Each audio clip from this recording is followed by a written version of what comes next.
পরিষদ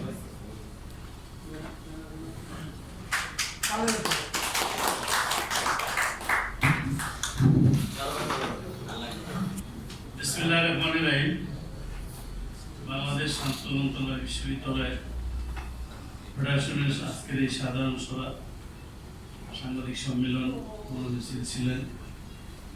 বাংলাদেশের প্রত্যেকটি বিশ্ববিদ্যালয় সম্মানিত নেতৃবৃন্দদের দেখে আজকে অনেক ভালো লাগলো। দীর্ঘদিন পর আপনাদের সাথে দেখা হলো। আপনারা দাবি আদায় ঐক্য পরিষদের পান কেন্দ্র। আমরা এখন যা করি দাবি আদায়ের সিদ্ধান্তগুলো বিশ্ববিদ্যালয় ফেডারেশনের পক্ষ থেকে বসে করি, ওখানে করে। এই সুযোগটা দেওয়ার জন্য তো আন্তরিক ধন্যবাদ। ভাই বোনেরা, এখানে অনেক নেতৃবৃন্দ আছেন, নাম বলতে গেলে অনেক সময় লাগবে, সভা শেষ হয়ে গেছে, অনেকেই কথা শুনেছেন।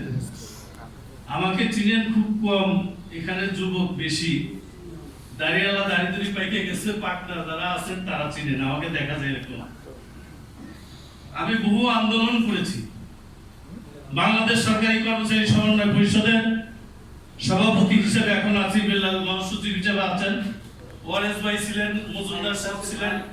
সমন্বয় পরিষদের অনেক দাবি দেওয়া আদায় করেছি। একটা জিনিস মনে রাখবেন,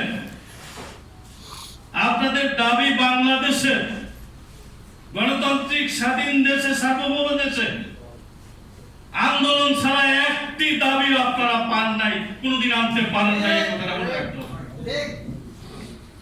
আজকে দাবি আদায় ঐক্য পরিষদ আমরা আন্দোলন করে সংগ্রাম করে এসব সরকারের সময়